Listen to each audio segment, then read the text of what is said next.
Have you ever watched someone stay quiet for years, take the disrespect, swallow the pain, protect the peace, and then one day, they finally snap? That moment has arrived in Sister Wives, and this time, it's Mykelti. Not Christine. Not Janelle. Not Mary. It's one of the kids. Because what Mykelti said wasn't a complaint, it was an accusation. A line so raw, so brutal, that it stopped fans cold. She treats us like parasites. Let that sink in. This wasn't said in anger. This wasn't said for attention. This was the sound of years of silence finally exploding. Behind the smiles, behind the forced family dinners, Mykelti says Robyn never saw them as children, only as burdens, outsiders, problems she had to tolerate. And the most shocking part? Kody didn't stop it. He didn't correct it. He didn't protect his kids. Tonight, we're breaking down the moment the Brown family crossed the point of no return. The day a child finally said what everyone was afraid to admit. For years,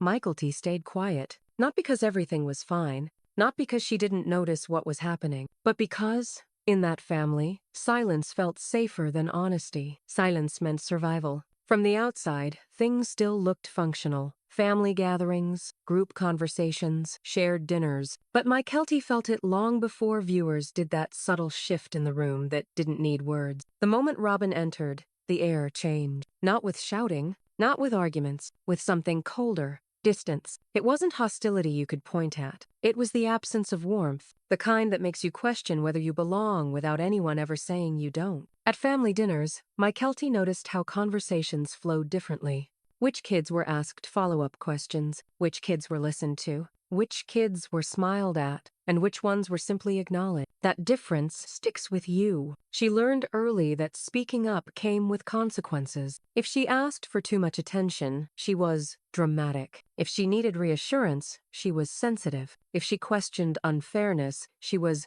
making things difficult. So she adjusted. She stopped asking. She stopped pushing. She stopped expecting. She smiled when it hurt. She stayed polite when she felt invisible. She stayed small because being small caused fewer problems. And in a family that prized harmony over honesty, that skill was rewarded. But silence doesn't mean peace. Silence means pressure. And pressure doesn't disappear, it accumulates. Behind the cameras, Mykelti began noticing patterns that fans were only slowly starting to connect. Which kids were welcomed without effort. Which kids were tolerated out of obligation. And which kids slowly faded into the background, not pushed out, just forgotten. No announcement. No confrontation. Just emotional erosion. She noticed how affection had conditions. How warmth was selective. How attention followed loyalty, not need. And she noticed something even more painful. No one corrected it. No one stepped in to say, "This isn't okay." No one named the imbalance. No one protected the kids who felt the shift most deeply. Because when unfairness goes unchallenged long enough,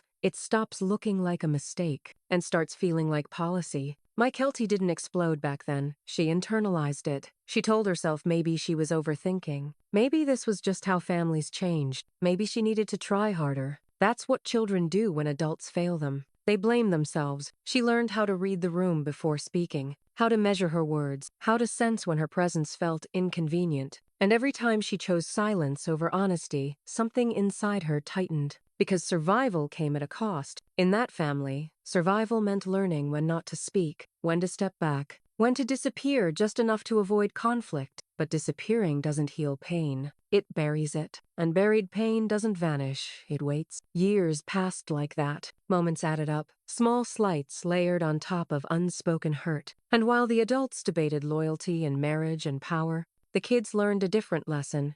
Love wasn't automatic. It was conditional.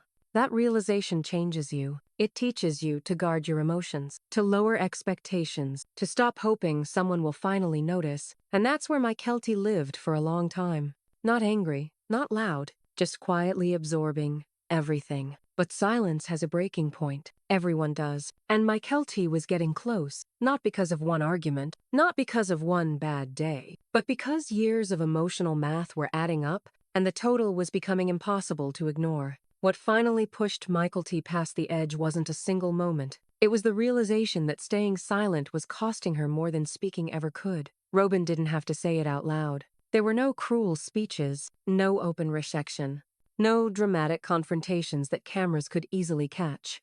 The message was delivered quietly in ways that were easy to deny but impossible to ignore. Short replies, tight smiles that never reached the eyes, conversations that ended before they started. And walls. Not physical walls, emotional ones. Walls that made you feel like you were interrupting instead of belonging. Mykelti began to feel it slowly. A growing sense that she was no longer a daughter in that space. She was a guest, not a priority, not someone to be nurtured. A presence to manage. That shift is subtle, but devastating, because it doesn't announce itself. It shows up in body language, in who gets patience and who gets tolerance. And the kids noticed something painful long before they had words for it. Robyn's warmth had conditions. Affection flowed easily to some children, those who fit into her world seamlessly. But others were met with distance, with judgment disguised as concern, with silence that felt heavier than anger. That kind of treatment teaches a dangerous lesson. Love is earned, approval must be maintained, and belonging can be revoked. For a child, that realization rewires everything. Mykelti says it felt like Robyn saw the older kids as leftovers from another life, not part of the future she imagined, but reminders of a past she didn't choose. They weren't rejected outright, they were tolerated. And tolerance is not love. Tolerance keeps you at arm's length. It makes you feel like you should be grateful just to be allowed near the table. And when you live inside that dynamic, you start adjusting yourself. You speak less. You ask for less. You take up less space, because the message is clear. Your presence is optional. The most painful part wasn't even Robyn's behavior. It was the silence surrounding it. No one corrected it. No one pulled Robyn aside and said, "These are our children, too." No one set boundaries. No one demanded fairness. Because when favoritism goes unchallenged, it stops being a flaw and becomes policy. The rules didn't need to be written. Everyone could feel them. Some kids were protected. Others were expected to understand. And Mykelti understood. She understood that emotional access was selective. That warmth followed alignment. That distance was the price of independence. She also understood something else, something far more painful. This wasn't accidental. This wasn't miscommunication. This was a system that had been allowed to grow unchecked. And when systems like that form, children don't rebel right away.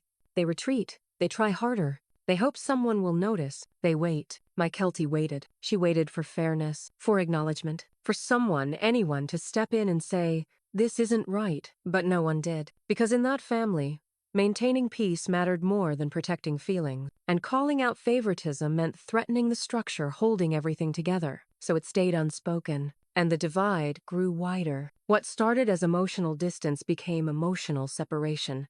Robyn didn't have to push anyone away. The environment did it for her. And slowly, without ever announcing it, the message became unmistakable. You are here, but you don't fully belong. And that realization hurts more than open rejection ever could. But what hurt Mykelti more than Robyn's behavior was realizing exactly who allowed it to happen and why they chose silence instead. When the tension grew, Mykelti waited. Not impatiently, not angrily. She waited the way children always do, hoping the parent will notice before they have to ask. She waited for her father to see what was happening, to sense the imbalance, to ask the uncomfortable questions. She waited for protection, but it never came. Kody watched the tension rise and chose neutrality, and he called it peace. But neutrality is never neutral. Neutrality always sides with power. By refusing to intervene, Kody wasn't keeping the family together. He was preserving the status quo. And the status quo already had a favorite. When Mykelti finally spoke up, she didn't come in swinging. She didn't accuse. She didn't demand punishment. She asked to be seen.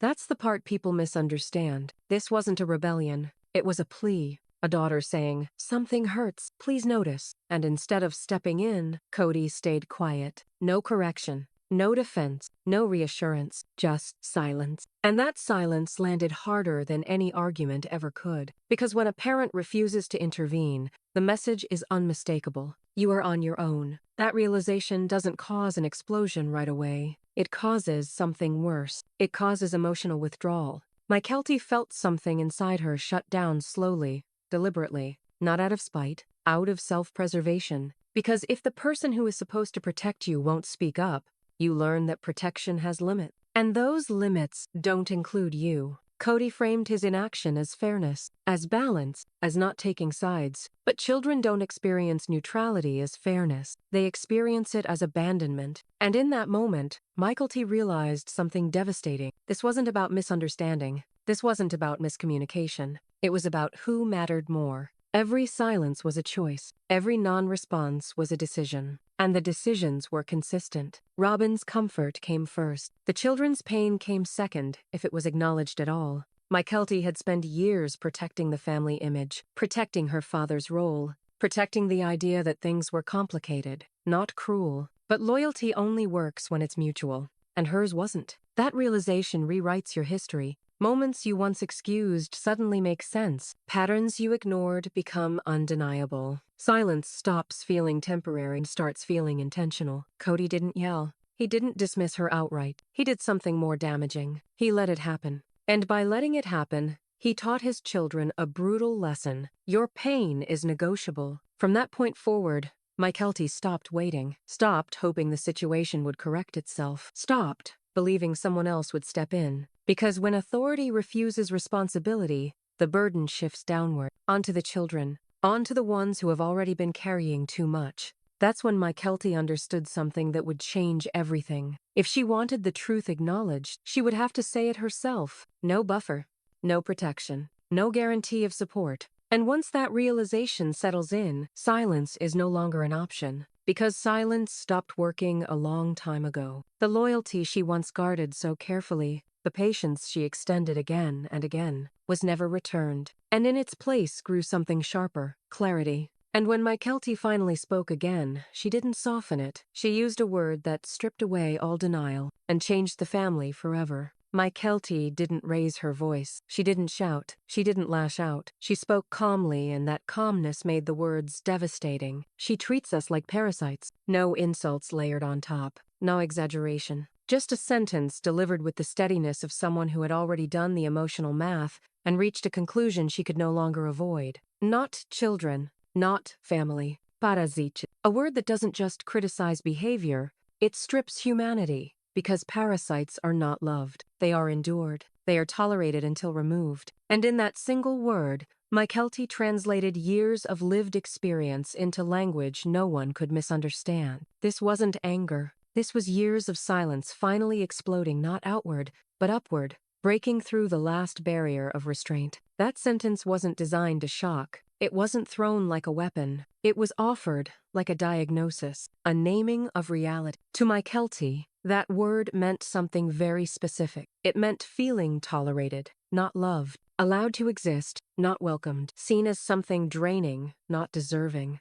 It meant walking into rooms already knowing your presence would change the mood not because you were loud, but because you were unwanted. It meant being treated like an obligation instead of a gift. That realization doesn't happen overnight. It's built from moments, from tight smiles that never soften, from conversations that stop when you enter, from warmth that flows around you but never toward you. Mykelti didn't choose the word lightly. People don't use language like that unless they've exhausted every gentler option, unless they've tried understanding, unless they've waited for correction that never came. And once that word was spoken, there was no going back. Because you can forgive arguments. You can recover from distance. You can even survive resentment. But you don't forget being made to feel less than human. The room changed after that sentence. Not with chaos, with clarity. Illusion collapsed. Because calling someone a parasite exposes a power dynamic most families prefer to keep buried. It reveals who is seen as central and who is seen as disposable. And suddenly,